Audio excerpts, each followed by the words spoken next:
I threw that camera in the trash, Kinsley. Honestly, I did you a favor. Kara did not even look up from her ring light. She just laughed while my daughter stood there, shaking. That old thing showed every pore and wrinkle. It was gross. Real life is ugly, sweetie. Nobody wants to see that. She pointed to the cracked iPhone 8 she had tossed on the counter. Use that instead. It has a beauty filter. Now you will not look so sad. I pulled into the driveway 20 minutes later. The engine was still ticking heat when I walked through the front door. The living room felt wrong. Empty. The glass display case where the Leica had rested for 40 years was just gone. A square of clean dust on the shelf was the only proof it had ever existed. Mom was standing at the kitchen island, humming a tune like she had not just watched her granddaughter's heart break. Where is it, Mom? She waved a hand, dismissive, not even looking up from the stack of bills she was counting. Oh. Stop being dramatic, Sabrina. We finally cleared out that clutter. It was just gathering dust. She kept counting. Flip. Flip. Flip. I walked closer. My eyes locked onto the money. $50,000 in used hundreds, bound in tight, purple rubber bands. My stomach turned over. I did not need to ask where the cash came from. I spend my days investigating insurance fraud. I know a signature when I see one. Those purple bands belong to Pawn King, a fence operation 3 towns over that my father, Robert, used to frequent when his gambling debts got too loud. I swallowed the scream building in my throat. I turned on my heel and walked out the door. The drive to the pawn shop was a blur of red lights and concrete. Manny, the owner, looked up when the door chimed. He started to smile, probably expecting a desperate junkie looking for a quick fix. The smile died the second he saw my face. Sabrina, he stammered, his eyes darting to the door. What can I do for you? I walked right past the customer line. I leaned over the counter until I could smell the stale cigar smoke on his collar. Cut the act, Manny. My voice was low, steady. I know about the inventory shifts. Moving high-value assets across state lines to dodge the sales tax is not a misdemeanor. That is federal trafficking. His face went pale. Sweat beaded on his upper lip. I placed my hand flat on the glass counter. Give me the seller's name, and I treat this as a simple recovery. Make me walk out that door empty-handed, and I call the IRS tip line before I even start my car. Manny froze. He looked at me, then at the phone in my hand. He knew I was not bluffing. He swallowed hard and flipped open the heavy ledger on the counter. He spun it around. There it was, written in black ink. Item: Leica 0 series. Seller: Robert. Price: $50,000. I snapped a photo of the page. Manny moved toward the back room. I will get it. It is in the safe. Leave it, I said. Keep it in the vault. It is safer here than it is with my family right now. The vibration hit me before the sound did. I pulled into the driveway, and the steering wheel hummed against my palms. The air smelled like diesel fumes and wet, overturned earth. I stepped out of the car, and the roar was deafening. A massive yellow backhoe was in the backyard, its metal claw tearing into the soil. It was not just digging a hole. It was erasing the past. The trellis Kinsley and Grandma had built by hand was gone. The hydrangeas they had planted for Kinsley's 10th birthday were reduced to a smear of green pulp and brown mud. I marched to the patio. Robert was standing there with a contractor, pointing at the destruction like a general surveying a victory. Linda sat on a lounge chair, flipping through a magazine, unbothered by the fact that an excavator was shaking the foundation of the house she did not technically own. And Kara? Kara was filming. Of course. Stop, I yelled, but my voice was swallowed by the machinery. I grabbed Robert's arm and spun him around. Call them off. Now! He pulled his arm back, dusting off his sleeve. Do not be hysterical, Sabrina. We are on a schedule. The concrete trucks come Thursday. You destroyed her garden, I said, my voice dangerously quiet. First the camera, now this? That was Kinsley's space. Robert scoffed. He looked at me with the pitying look a CEO gives a confused intern. It is asset reallocation, Sabrina. Kinsley is a child. She does not need a retirement fund sitting on a shelf collecting dust. And she certainly does not need a patch of dirt for whatever she does back here. She is 12, I snapped. And that dusty asset was worth more than your car. Kara stepped in, lowering her phone but keeping the recording light on. You are missing the point, as usual. This pool is not just water. It is a set. It generates income. My sponsors are already lining up for the reveal. She gestured to the muddy crater with a sweep of her hand. This is an investment. Unlike Kinsley's depressing little black and white photos. God, they are so moody. Who pays for moody in 2024? Nobody. You stole from her, I said, looking from Kara to Robert. You stole $160,000 from a child. Linda looked up from her magazine, adjusting her sunglasses. Oh, stop it, You are just jealous. The accusation hung in the diesel-choked air. Jealous? I repeated. Because Kara is actually building a brand, Linda said, turning a page. And you are just paperwork. You have always been bitter that you do not have her spark. Let us handle the finances. We know what we are doing. I looked at the mud. I looked at the splintered wood of the trellis. Then I looked at my father. A man who pawned a family legacy to cover a gambling debt and called it reallocation. The last shred of guilt I was holding on to evaporated. They did not just make a mistake.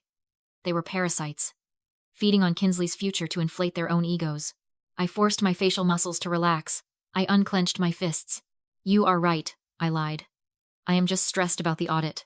I walked back inside. If they wanted to talk about high finance, I was about to give them a masterclass. The contractor's text message hit Robert's phone at 6:15 in the evening. The vibration rattled the silverware. He looked at the screen and his face went gray. He wants the $20,000 deposit by tomorrow morning, he whispered, staring at Linda. Or he walks. And he sues for breach of contract. The room went dead silent.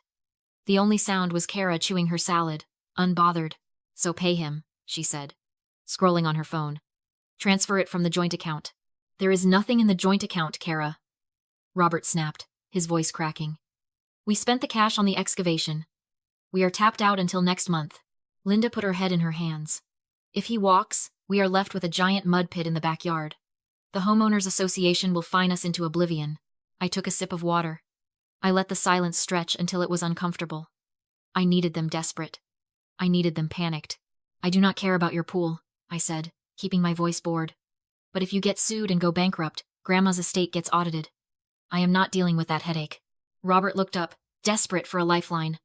What do we do, Sabrina? You know finances. There is one way, I said. But you have to be smart about it. I pulled my iPad out of my bag. I checked Grandma's old insurance policy on the Leica. It has an inflation guard rider. Because the camera is a rare antique, the system automatically adjusted its value based on recent auction sales. I turned the screen toward them. I pointed to a number I had highlighted. It is valued at $250,000. Kara stopped chewing. Her eyes locked onto the number. But here's the catch, I said, leaning back. If you admit you sold it, you get nothing. The policy does not cover voluntary separation. I paused. However, if it was stolen in a break-in, the payout is automatic. Wiring takes 48 hours. The air in the room changed. It was not fear. It was hunger. I unlocked the iPad and opened the claim portal. I placed it in the center of the table. Then, I slid my phone out of my pocket. Under the table, I tapped the voice memo app. Record. I set the phone face down on the tablecloth, right between the salt shaker and the iPad. My throat is dry, I said, standing up. I need some more water. I walked away. This was the most critical part of the trap. I could not be the one to press the button. I could not be the one to type the words. In the eyes of the law, I had to be a bystander. I stood at the kitchen sink, gripping the porcelain edge, watching their reflection in the dark window. Robert looked at the iPad. His hand was shaking. 250,000, he muttered. That covers the pool, the contractor, everything. Kara reached out for the iPad. Her hand bumped into my phone. She did not look at it. She just shoved it aside, pushing the microphone closer to her father. Do it, Dad, she hissed. Who is going to know? The camera is gone. It is literally free money. It is a federal form, Kara. Robert hesitated. If they check. They will not check, Kara snapped. Sabrina said it is automatic. Stop being a coward. Do you want the studio or not? She grabbed his hand and guided his finger to the screen. Just click stolen, she said. Easy money.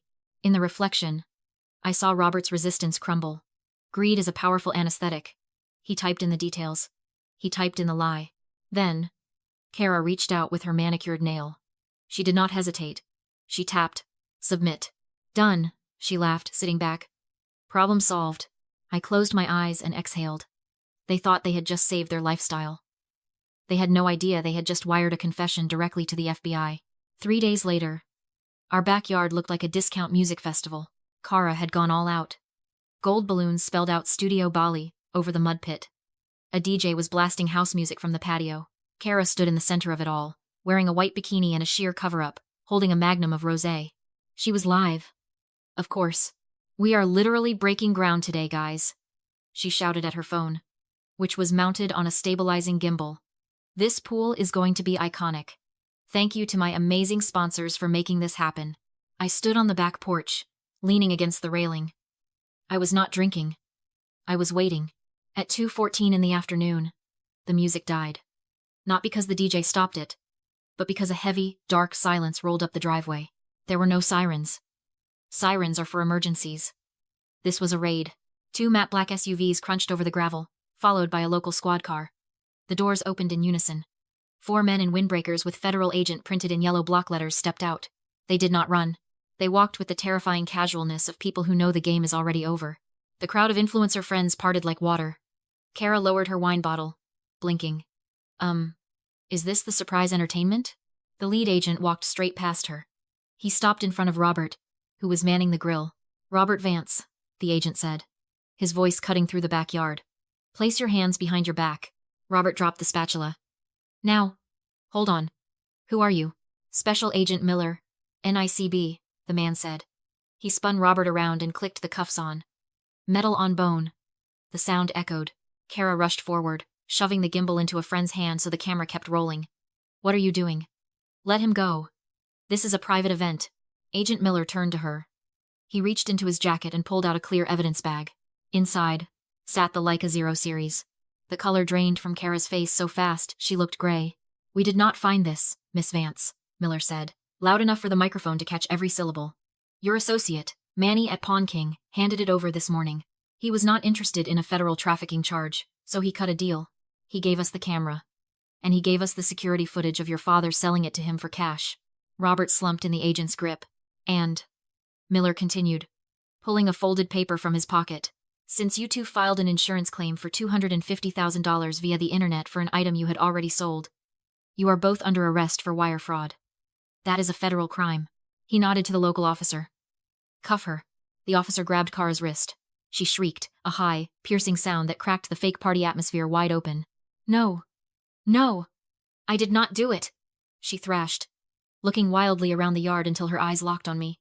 Her, Kara screamed, pointing a trembling finger at the porch. It was her idea.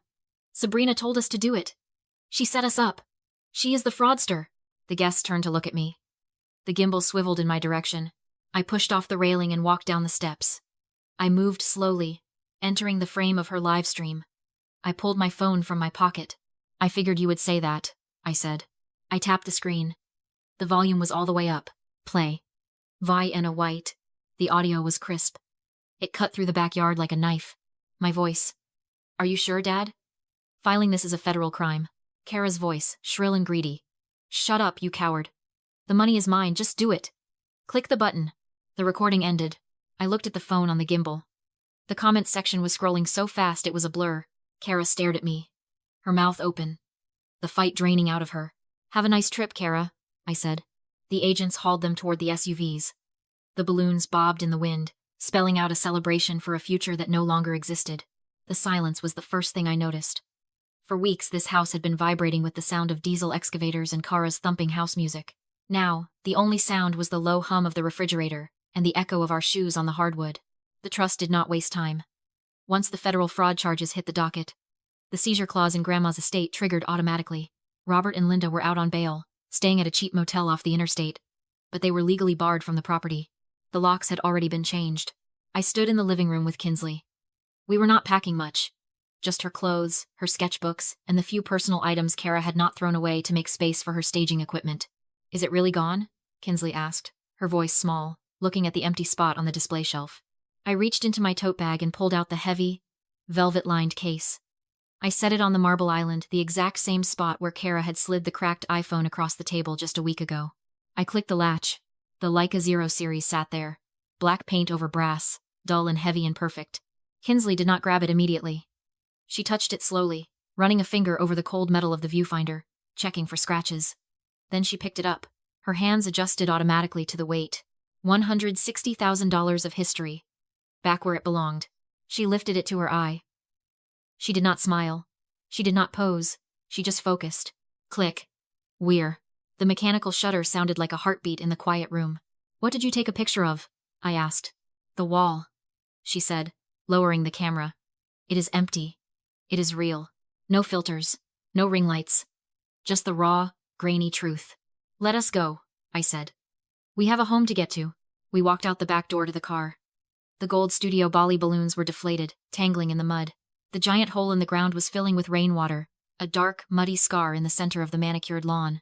It looked like exactly what it was, a monument to greed that had collapsed under its own weight. We did not look back. The legal fallout was not quick, and it was not quiet. It was a sledgehammer. The federal prosecutor did not care about their family status or their tears. He cared about the $250,000 they tried to steal from an insurance carrier using interstate wires. Robert Vance pleaded guilty to 1 count of wire fraud and 1 count of trafficking in stolen goods. The judge sentenced him to 36 months in a federal correctional facility, followed by 5 years of probation. He also ordered full restitution of the $50,000 Robert had taken from the fence, plus legal fees. Kara fared worse. Because she had live-streamed her own arrest and physically submitted the fraudulent claim, the jury saw her not as a victim, but as the architect. She received 24 months in minimum security. Her social media accounts were seized as assets of a criminal enterprise. The Studio Bali channel did not just lose followers. It was erased from the internet. As for the house, the trust executed the seizure clause immediately. It was sold at auction 3 months later. I heard the new owners filled in the mud pit and planted a vegetable garden. The social fallout was absolute. The country club revoked Robert's membership before he even made bail. The neighbors who used to attend Linda's parties turned their backs in the grocery store. My parents lost their reputation, their freedom, and their home, all because they could not stand the idea of a 12-year-old girl having something they could not monetize. 6 months later, a letter arrived at my new apartment. The envelope was stamped with the correctional facility's logo. It was from Linda. I stood by the mailbox, feeling the weight of the paper in my hand. I opened it. There was no apology inside. No remorse. Just 3 pages of guilt. She wrote that they forgave me for my betrayal. She wrote that family sticks together, no matter what. She asked if I could put money on her commissary account because the soap in prison was drying out her skin. She was still trying to pull the strings. She was still trying to press the buttons that used to make me dance. I walked to the recycling bin. I did not rip it up. I did not burn it in a dramatic fire. I just dropped it in with the junk mail and the pizza flyers. That was the moment I knew I was truly free. I did not feel anger. I felt nothing. Indifference is the only real antidote to a narcissist. My life looks different now. It is smaller, but it is solid. Kinsley and I live in a quiet condo with big windows. She joined a photography club at school. Last week, she won a regional award for a black and white portrait she took of a withered oak tree standing alone in a field. The judges called it unflinchingly honest. We have Sunday dinners with a group of friends I met through work people who do not care about status or brands. We laugh loud. We eat cheap takeout. We tell the truth. That is my family now. I want to talk to you for a second. Yes, you. If you are watching this, and you felt a knot in your stomach during this story, it is probably because you recognize the pattern. Maybe you have a Robert, or a Kara, or a Linda in your life. People often ask me how I could do it. How could I send my own father and sister to prison? How could I be so cold? The answer is simple. I did not send them to prison. Their actions did. I just stopped standing in the way of the consequences. Here is what I learned from the wreckage.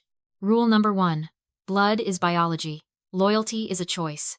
Sharing DNA gives someone the right to be a match for a kidney transplant. It does not give them the right to abuse you, steal from you, or erase your dignity. You are allowed to fire your family. Rule number 2. Never interrupt an enemy when they are destroying themselves. I spent years trying to save my parents from their own bad decisions. I paid bills. I fixed messes. I kept secrets. All I did was enable them to get worse. The moment I stepped back and let them execute their own plan, the wire fraud justice happened. Sometimes, the most protective thing you can do is let people fall. Rule number 3. The truth does not need a filter. Kara lived her life through a ring light, terrified of reality. She thought the filter made her valuable. But in the end, the filter cracked. Kinsley's camera, the heavy, honest, unfiltered lens, was the only thing that survived. Live your life in high definition. It might be messy, but at least it is real. So, I have a question for you. What obligation are you holding on to right now that is costing you your peace? Who are you protecting from the consequences of their own actions? Think about it. And when you are ready, drop the guilt. It is too heavy to carry, and it was never yours to begin with. I am Sabrina. I am free. And I hope you find the courage to be free, too.